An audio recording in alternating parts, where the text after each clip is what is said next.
Hey out there, everybody. Welcome to another episode of Vegas Dice Kings, one of the most exciting shows in Nevada and beyond. I'm here with Pat and Penny. My name Danny Craps, and I'm going to introduce this gentleman just to my left in just a moment. I think Pat has something to shout out to somebody first. Just a real quick shout out. I want to say hi to Toady. Toady, you got to keep an eye on Goby, please. You know, he's out of line at work. He's just out of line, hon. You're going to have to keep him in order. Do some stuff with him. Anyhow, Danny, go ahead. I want to mention my acupuncturist. If you want to get poked and poked successfully, go see Hu Wang Zhang, Flamingo Trails, 9163 West Flamingo Road, Legacy Oriental Medical Center. Let me tell you, you'll feel like $1 million. She put some of those needles in your bald head, you'll have hair the next day. And now, I want to introduce someone very exciting. He's not only just a special guest, he is going to be a part of the Vegas Dice Kings, a very colorful character in gaming and in Las Vegas, Johnny Law. Johnny Law. Thank you. Welcome, Johnny Law. Thank you, boys and girls. Welcome. And Pat and Penny, you have something to say to Johnny. Well, I just wanted to ask Johnny. Johnny, I just would like to know, how did you come out here to Vegas? How did you even get started? And where from? And where from? So, here, I'll make it quick. All right, so I'm from right outside of Pittsburgh. So it was 1976. I was kind of mixed up with some people back there, and the guy who I trusted, you'll hear a lot of these stories later, told me I should get out of town, that stuff's going to come down. Sold my car, got $400, got a ride to the Pennsylvania Turnpike, started hitchhiking to California. One of my rides stopped here, stayed with a buddy. His dad was from back home, and I met Ann Margaret's hairdresser the second day here. We fell in love. We were together for about 5 years, and we're still friends to this day. I just talked to her yesterday. And so she had me stay. And probably the best decision anybody in my life has ever made, she says, I'm going to put you in crap school. I want you to be a crap dealer. I have no idea what a crap game is. I knew nothing about Seven or this and that. So we lived where Metro is now, down on Martin Luther King and Alta. There's some apartments still there. And I would, once I started dealing school, I would walk across behind Union Plaza there through the train yard up to the Fremont, 7 in the morning. I would bust tables. Then I would go out to the Sahara. If I made more than $2, $3 in tips that day, I could take the bus. Otherwise, I walked out, went to strip dealer school, which a lot of dealers have gone there. You guys know Ralph, if you know who I'm talking about. Anyways, and then after class, I would come home. I would practice on the ironing board with chips, over dollars, and I was determined to make it. Anyways, everything worked out. I was a bus boy when I graduated out of school. Back then, you used to be able to go to and do it for free. I went to Lady Luck. Little Caesars was dynamite. If you could do it at Little Caesars, you were ready. Anyways, we'll talk about it later. Worked my way into the Horseshoe, stayed there for a while, and then went to the Sahara, one or two other places, and I finished up with Caesar's Palace for a long time. And I am honored to be here to represent table for table crab dealers. I want to find a way to make you understand that being a crab dealer back then in the 70s, early 80s was a way of life. We were the upper echelon. We were the top of the food chain. We made more money than the bosses, all right?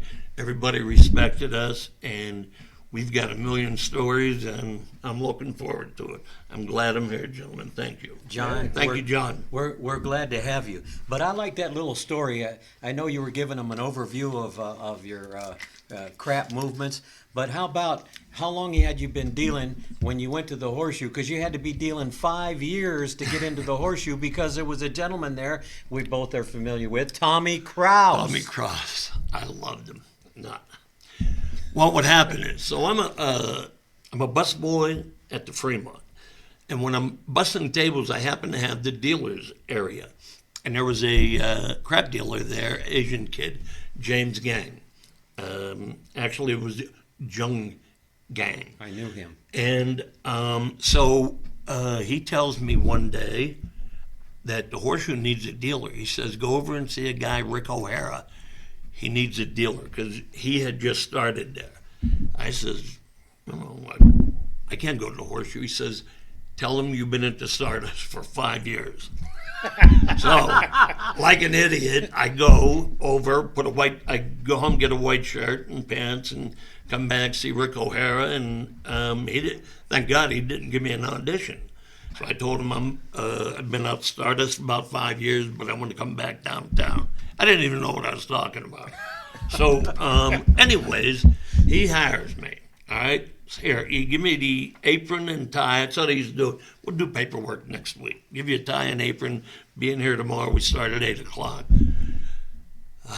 So I came in and I started on the bird game up front, the busiest crap table in the world at the time.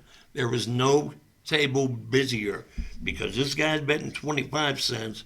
This guy's betting 50,000. This guy's betting 500. This guy's betting 200,000. And the old man, all dominion, you treat everybody the same. So I got on the game. I do the first 40 on the base. I get tapped out. I'm soaking wet. I turn around, and there's Tommy Krause, Rick O'Hara, John Rowan, and I think it was Bobby Robertson. And I look, and I'm kind of pretty sure they caught on that I might have bended the truth a little bit. Rick O'Hara comes over and grabs me by the shirt. He says, you freaking lied to me, Pollock. So my name was Lebumsky, all right? The Horseshoe was the only joint in town where they put your last name on your name badge. So I had Lebumsky on there. So nonetheless, Tommy Krause and Rick adopted frickin' Pollock in so many words. But he wanted to fire me. And I begged for my job right there, right in the middle of the pit. I didn't know these guys. I just wanted this so bad. Rick knew it. Rick, I found out later, Rick kind of had a scenario like this when he got into the business. So it was like perfect. It worked out good. But him and Tommy said, we're not going to fire you. We're going to try like hell to make you quit. So anyways, I stayed there. I worked at front bird game for a long time. I was a good dealer. I was a very good dealer. I'll say that. So I'm working. I got Lebumsky on my name tag. It's about maybe 8 months, 9 months later, not quite a year. And James Jung, I told him, I says, I got to get my name changed. People are looking for me from back home there. I says, I'm going to get my name changed. He says, well, I'm going to change my name too. So I think the judge was Potter. Maybe, or Mike Hines. Mike Hines or Potter. Okay. One of these guys, because Mike Hines' kid dealt for a while down there. Anyways, so I wanted to file bankruptcy too. So my point is, for $250, I got 2 name changes and a bankruptcy. So I get the name change. I got my paperwork. I cannot wait to go to work with law on my name tag. And I'm going to start the poll that night. And I know Tommy's going to come over and watch me because he still hawked me every day. Tommy was a genius. He would catch every single mistake. He was one of the greatest. So anyways, I'm on the pole. It's like my 4th or 5th roll. Tommy stands behind the game like this. He sees my name tag. It's a box. He says, hey, box boy, go get the freaking Pollock. Tell him I want to see him. So I get tapped out. I go around in the pit. He says, what are you doing? He said, I should fire you right now. Put your name tag on. And I reach in my back pocket. I pull out the paper. I says, look at this. You're still a freaking Pollock. Get on the game, Lumpy. So, and he did that forever. That's when I learned. So we had different categories. You were a Lumpy. You were a prima donna. You were dynamite. The whole 9 yards. Anyways, yeah, so that's how I got in the Sahara. in the Horseshoe. I ended up there until leap year day, February 29th, 1980. I'm doing at the Horseshoe there, and Rick O'Hara has a guy take me out. He says, listen, I want you to go out to the Sahara, see a guy, Virgil Monk. He needs a dealer. It's like, I'm in the middle of my shift here, what's going on? Anyways, I get in there, go out to the Sahara, meet the guy. I think Buddy Spock might have been there, a couple other guys. Anyways, he puts him on a game for like 2 rolls, and he says, can you start tomorrow? It's like, I don't even know what I'm doing. So I went down, talked to Rick. He says, did you get the job? I said, yeah. He says, all right, go home, start Sahara. I'll be in touch. Anyways, that's how I got into the Sahara. But I'm going to tell you right now, okay? Nobody really ever taught me about making money. At the Horseshoe, you took pride in being a clerk. And that's who I was. Every combat, and I was good. I was a good dealer. But it was a whole new ballgame. And let's say, kind of like Psychology 101. I'll give you an example, and you old crap dealers will know what I'm talking about. So, first of all, naturally, they tell me don't open my mouth for 2 weeks. Just watch these guys. But one guy told me, and I'll never forget this, my first bit of advice. He says, when a guy comes to your game and buys in for $1,000, $50,000, he says, look at his hands. Does this guy have dirt under his fingernails? Does he work hard for his money? Does he have manicured nails? Is he white collar, blue collar? And I remembered that. And then every time they said something after that, it was like, this isn't dealing craps. This is Psychology 101. Then I learned that you can either be a great crap dealer, or you can be one of these muscle guys and I hated them guys. I learned right away, you don't do that to players, There were some of these guys that were more about making money than the player himself, and that's not the way we were, you know what I mean? To this day, this weekend I worked at the stadium, I worked with the Raiders, I worked at T-Mobile, the Golden Knights, Smith Center. All of these places, when I did my application, I said, why do you want to work here? They asked me. I said, because I want people to understand that they might be having one of the best days of their life. They're having a ball, and I make sure they understand that. And, that's what I live by, and to this very day. We'll talk about Vegas now and Vegas then. I mean, on my ride out here, I looked over to Binion's house there. It's still standing there, but, it's old. The big empty lot there, everything's all around there now. And coming out past North Las Vegas Airport, I got my pilot license. I bought a Cessna. I had my own plane in 1978, and and everything was because of craps. Because of craps, I loved it. I love it to this day. There's nothing in the world. People that I would talk to, people from out of town, they would say, you have the life of a celebrity, but you don't have the paparazzi. You don't have all the money to worry about. But, you're hanging out. We'll talk about the celebrities that, we went to the bar with back then, right around when I was breaking into the Horseshoe. So we'll talk about this later, too. All the hotels on the Strip had their own bar. For example, when I was at Sahara, we had the Cattlemen's with Kelly. Everybody knows Kelly and John. MGM had Village Pub and stuff like that. But I remember going to the Flame one night, sitting there, and Frank Sinatra comes in, sits down next to you. But I had been in town long enough, and the girl I was with made me understand we're all the same. We're all employees, and we're all working in Las Vegas for one thing, to make sure people love it and come back. So, and we got a million stories. I'm looking forward to it. I'll tell you, Johnny Law, I'm mesmerized right now. I forgot all about what I did for a living.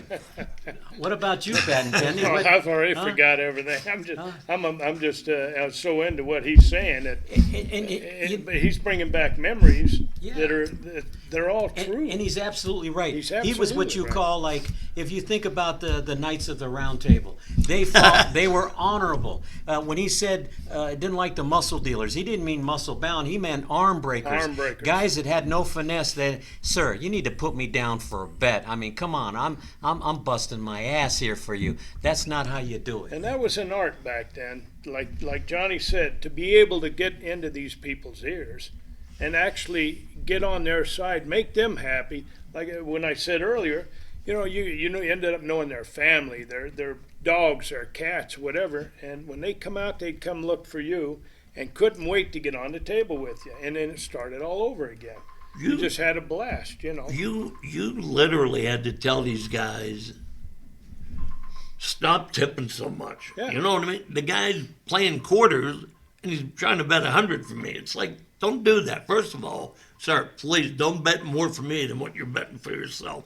But you got to understand, we were letting these people have a ball. I'll tell you what, the end of my career at Caesars, I was in the Baccarat pit. So I dealt Baccarat for a while at the end there. And whenever they would have celebrities, high rollers, which is almost every day at Caesars, I was a good crap dealer. They would pull me and another kid, Johnny Lim, out of Baccarat to put a crew together. And I remember, so we had on my side, so it was Tim McGraw and his wife Faith. There was those two, they were on that side, and Tom Hanks and his wife were in front of me. So we're opening the game, getting the chips and ready and stuff like that. And I'm looking at him, and he's nervous. Tom Hanks is nervous. And I said, you have no idea what you're doing, do you? He says, no. I said, listen, whatever I ask you, just say yes. You'll look like a champ. And it was like, you want to press it, you want this. Yeah. Tom, you're dynamite. You're a great player, man, And he loved it. We did that with every single person. There were guys that that you weren't going to make a penny off of, but you don't disrespect them because the other players see. All right? You're in the spotlight right there. You got this much area right here. You got, maybe if you're lucky, you got 6 guys, whatever, and you're taking care of every single one of them. So I was watching the show that you guys did last week, and you guys were talking about a couple different little things there, but one was you were talking about layoffs, and that's what the crap dealers. So in other words, technically, you're not allowed to. They called it hustling. It wasn't hustling. It was an art. But we talked about there's different degrees. There's greedy guys, and there are guys that really don't have it. They feel funny asking people for money. So we got the whole spectrum. But there was a thing where technically you're not supposed to do it. So when you have the box man sitting on a game there, you have the floor men behind you. They were known as either they're on the take or they're not on the take. And if you have guys that are on the take, that meant you can go out there and make a little bit of money. But then at the end of the night, for example, the Sahara, the rule of thumb was for every 100 you make, $20. You got 4 guys, make 100, $20 a piece, $80. Give the floor men 40 or 60, get 2 box men each, $20. And that's the way it worked. We were all in it together. The hookers that were at the bar, whatever, everybody is on the same thing. But bottom line is, it's all about making these customers just happy. That's why Vegas was so dynamite back then. It still is, I guess, but, it's different, believe me. Oh, it's not like it used to be at all. It's totally different now. Back then, you were proud to go out and keep these people coming back. Now, most people, they don't understand the art of learning how to deal the game Right. is went by the wayside in my eyes. No, that's You know, right. there's nobody out there to really teach them how to, to teach these players how to get them into the game, how to make them happy. They just don't do that no more. I would think to a degree that, the word that comes to me was incentive. Is there an incentive to teach these new kids how to deal and how to make money? To a degree, no. And the only one that's going to teach you are guys like us. But we're out of the business now. You know what I mean? We're all retired. When was the last table game? March '87, something like Something that, like right that, around yeah. there. And the world changed back then. And it was like BC AD. I mean, that's when it was. And, after it came envelope, when I went to Caesars, so this is in 2000, we had already been envelope for over 10 years. And there were guys, me, Javier Del Prado Jewelers, Lance Green, Paul Hashbrain, some other guys. We would ask to work together and make money just because we loved it, because that was the way the game was supposed to be played. Yeah, we're filling our boxes up and we're only going to get maybe 0.5%, but that wasn't it. It was being able to have that talent and feel that feeling you get from players that there's no other way you can do it other than the way we used to do it. So He's absolutely right. I mean, when I went to Caesar's Palace in 1977, I was, like I said in other episodes, I was on the original extra board. And I told you this story. So July 29th was the day that changed my life forever, 1977. So 2 weeks prior, I'm sitting in the sun because they told me, okay, I went, talked to Tommy Brasha. He said, okay, you go to the background check and then we'll call you. So they gave me a date when to start. So for 2 weeks, I was out by the pool. I wanted to be tan. I was 24 years old. My pants were tight. My shirt, I was ready. So I went out there. I'm on game number 2 out front, and and my dad told me, he says, that's when they had payphones. He said, don't go out there and hustle. Let them know that you can deal. Let them be comfortable. Let them know you can handle whatever comes, because you're going to get the action. So I go on the stick. I'm doing everything right, watching the game, calling up the game, doing what you're supposed to, watching everything, go on base for 40 minutes. I'm paying in the cum. I'm doing everything that the dealers quit doing a long time ago. They just go out there like this and that. I'm paying in the cum. Sir, how much you want coming, sir? You want to go up yet? No. So I go to the payphone. I said, hey, Dad, I had a first round, and, I'm doing like you told me. So I go back on my second round, and then I get on the base. The floorman sizes into me. He goes, kid, I see you can deal the game pretty good, but can you make money? Boom. A green light just went on. I went out there like a Mexican with a box of chiclets, because that's what I am. And I went out there and boom, boom, boom. There was quarter bets, and the floorman, he goes like this. Hey, kid, it's your first day. Take it easy. Yeah, it was a lot of fun. Like John said and Danny said, when you really get the game going, there's nothing like it. It's a feeling you've never had before. It's exciting. It's accelerating. And when you said coming off being wringing wet, you come off wringing wet, because them dice are flying and everything's moving. Time's going by real fast. It's a great time. So you have you have all these different emotions. So what I was going to talk about was, well, first of all, something that stuck out to me, the word whale. I remember, did you ever hear that when we dealt back then? No, but I heard it in a That's story, all. Moby Dick. Yeah. That's all a new term now. No, there was a new term. Yes. So a guy was George. If he was a big George, Packard, these guys, Chagrin, King Kong George, that's what it was. A lot of the game has been distorted over the years, because, so when I was trying to write this book, there's another girl in town, Debbie Kuhn. She started writing a book. I think she has 5 now. But after the first one, I read it, and it was like all of these things you could tell she was never a dealer because, the stories were different and stuff.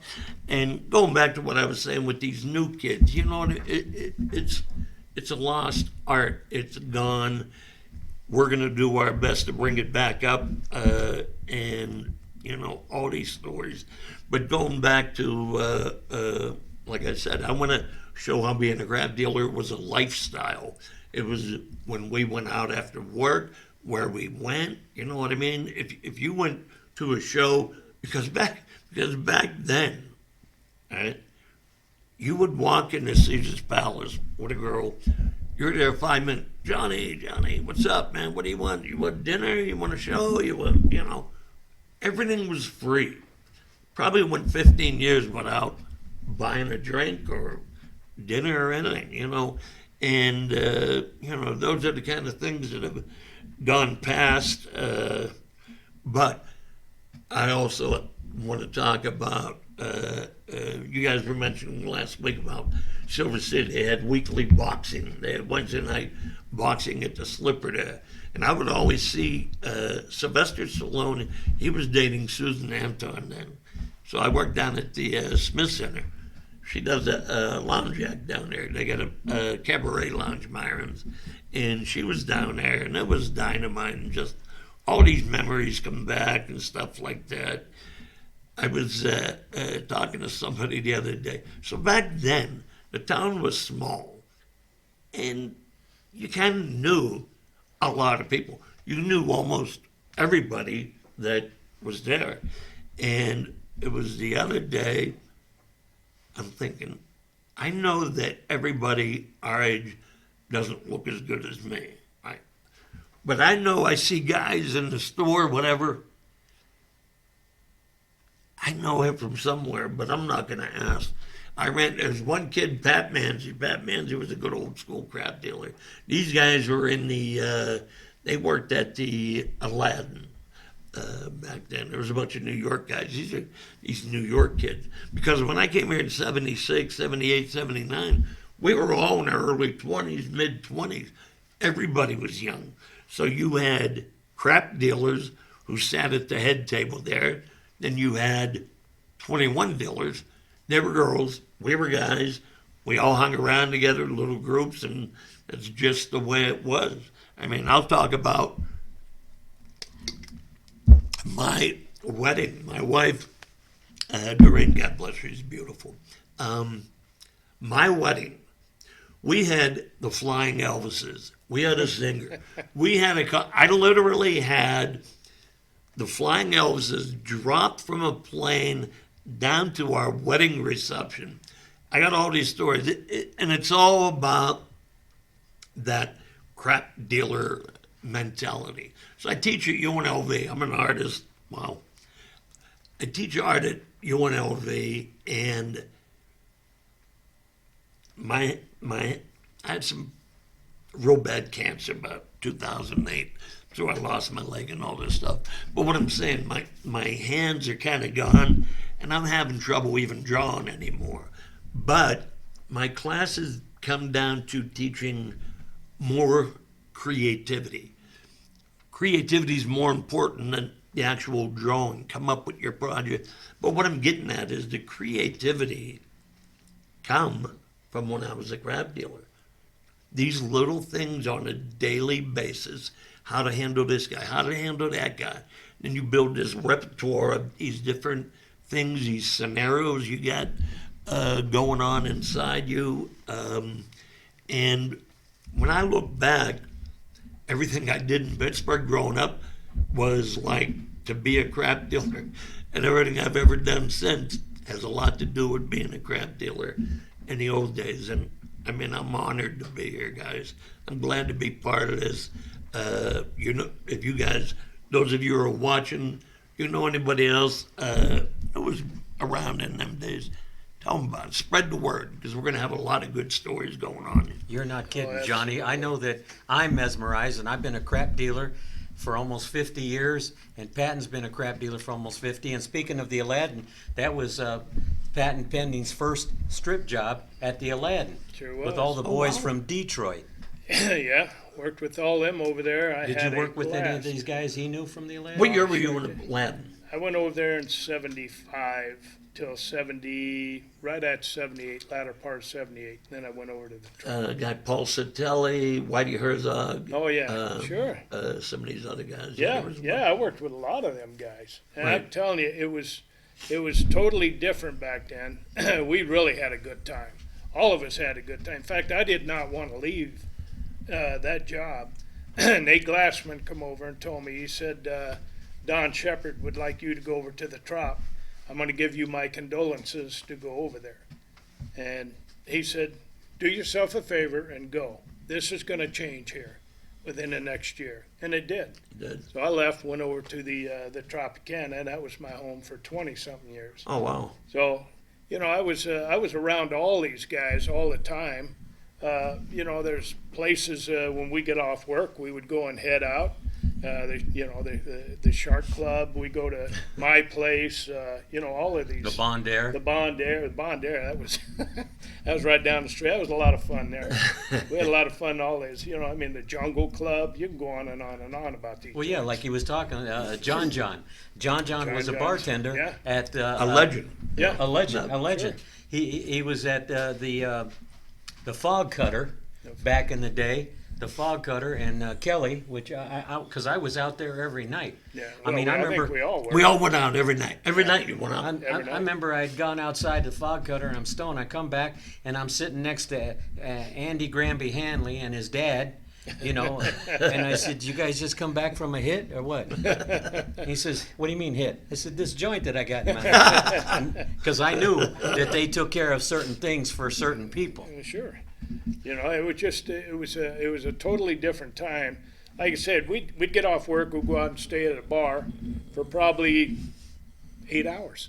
Right. Get out of there. You might go home, get a couple hours sleep, and you'd be back to work, shaking your shirt out, putting it on. Let's get back to work, and even pulling doubles. How many doubles did you Right, have to right, pull? right, You know? right. Yeah. It just it was a lot of fun, but it really did change. I went to this bar and 4 or 5 of the guys were having ski races. They had lines of cocaine and they were seeing who could snort the most coke. Yeah. Right, right. Yeah, we got a lot of I got a lot of Quaalude stories. I sold. I took 100 Quaaludes to work every night. You wrap them in foil, 5 at a time. I would sell 95, and then I had 5 for me to go out. But talking about going out to the clubs, I mean, how many? It's 7 in the morning. Sun's up. It's like I can't go home. I still got 800 I got to blow. You know what I mean? It's like just crazy. So now it come down to staying at a casino a long time. Most people that got into a good joint, they stayed there. They Yeah. didn't bounce around because it was like family. You know, when you got to knowing everybody there, dealing and everything. So it wasn't unusual to be traveling, bouncing all over unless you were just a lumpy and getting fired. Well, when I went to the Sahara, one of the things I learned was I was Kenny Anderson and myself. Yeah, my so old high Kenny school buddy. Anderson and I worked at Horseshoe. We went out there, but when we got to the Sahara, we were the first dealers hired in 11 years, and I had heard stories, people saying the only way you get in Caesars is if someone dies. That was about what it was like. That's what it was. If somebody didn't get fired for something really stupid, they ain't leaving until they die. Yeah. And, that's how hard these jobs were to get. When I got in Caesars, 2000, it was all over that, but it was still Caesar's Palace. You got to understand, for years and years, so you have things called brand names, Coke, this, that. So the number one brand name in the world was Coke, Coca-Cola. Everybody knows Coke. Go anywhere in the world, Coca-Cola. Number 2 was Caesar's Palace. And I thought about it. Everybody knows Caesar's Palace. And to work there, even though it was no more table for table, it was an honor. And when I got to Caesars, we would get these screws together, like I said, just to make money, man. Just to have that feeling. It was invigorating. It was dynamite. See, I had a chance, excuse me, I had a chance to go to Caesars when I was at the Trop. Because Tommy Brashaw, I had his son. I used to help teach the game out there at the Trop. And he said, you know, if you want to come to work at Caesars. But I was at the Tiffany. And that was just, to me, it was just as good as the jobs. And well, but you're right. Caesars stood out as far as name-wise over all of them. But I still had, I was great where I was at. So He's absolutely right. I'll give you an example. I went to Beverly Hills, and I was supposed to look up this gentleman who was a #1 divorce lawyer. He was a player, and his family would come to Caesars. Manly Freed, God bless him, and look him up. So I go to, he says, meet me at this restaurant and just tell him you're a friend of mine. So Manly's there, and there's people that knew him all over, right? And I would always go to the cage and get the medallions because I would pass them out like candy. Oh, Manly Freed, I was just going there to have lunch with him and hang out.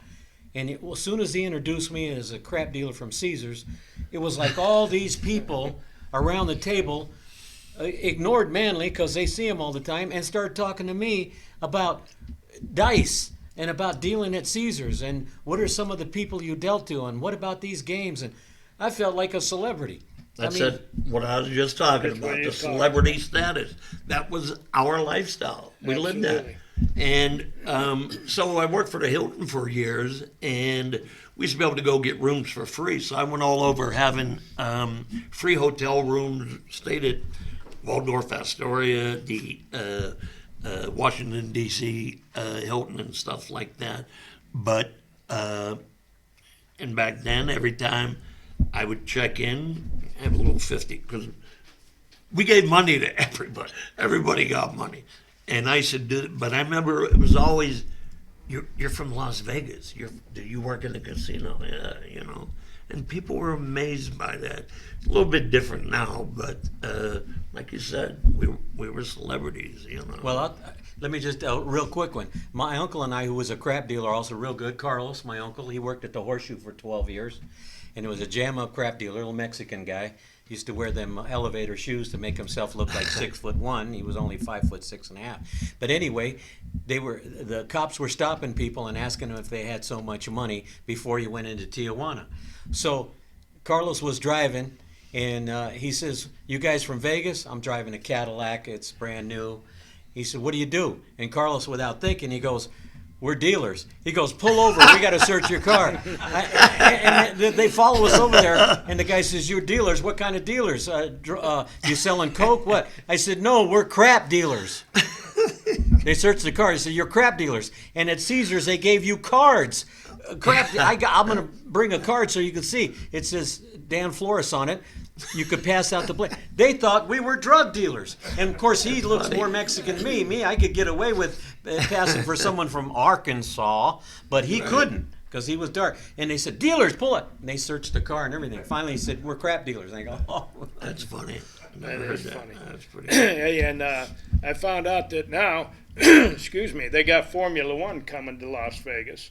And I just happened to find an old jacket that had from the Caesars Palace that had all the stuff down. I'll have to take pictures of that. I don't think I can wear it no more.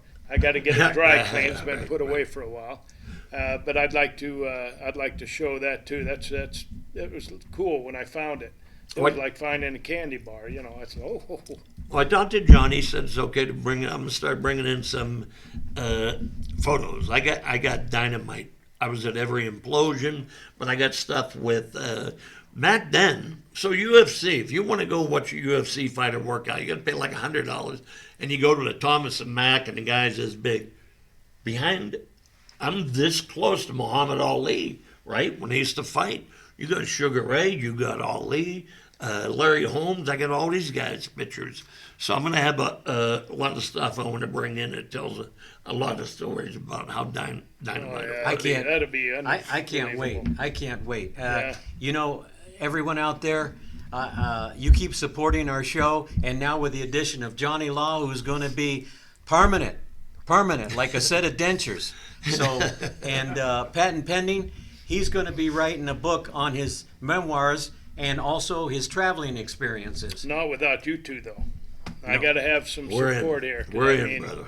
It's, But this is going to be fabulous with the addition of Johnny Law, who is a colorful person and well known in the gaming community and beyond. And Now, we're can so you imagine? fortunate. Can you imagine, Johnny, having this in a TV series? The stuff that we're going This to be is talking great. about? Yeah, Oh, my God. I mean, yeah. It's a This no-brainer. is a TV series. It's Hey, a real good That's one. right. That's right. You know. This is going to be great. You want to say something, Johnny Law, about Johnny? I thought he was fantastic. His first show, he's a natural.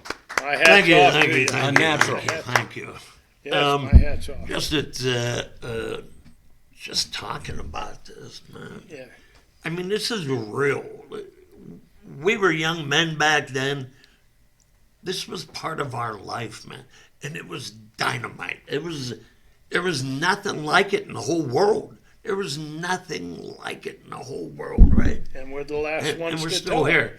So coming out here, first time I flew my plane was down North Las Vegas Airport, and on my way out here, I'm thinking, that day, if somebody would have told me I'd be this fat old one-legged guy doing a thing on TV, it would be, are you crazy? Crazy? Here we are. Here we are. Here we are. Here I'm we glad All to be here. gray-headed, all Here we are. gray-bearded, and here Here we we are. are. Here we are. And it's great. It's great. Awesome. I'm glad to be a part of it. Tell everybody to keep tuning in. It's only the beginning. Please, keep tuning in. Please. Yeah, pass the word around. We're going to have good Yeah. stuff here. Yeah. Vegas Dice Kings 22 at gmail.com. Yes. Send us some emails, please. Yes. Love to hear from you. Thank you, Yes. everybody, And for if- watching. Yes, and if there's any old But- hookers from the '70s, give us a call. Give us a call. Give Johnny us a Law. call. A That's pleasure, buddy. A pleasure. Danny Craps, as always. Yeah, brother. Everything's great. Thank you. Thank you. Patent Thank you. pending. The We're John Johnny, brothers. Lennon thank of you. dice. Brothers. Of course. Thank you, guys. All right.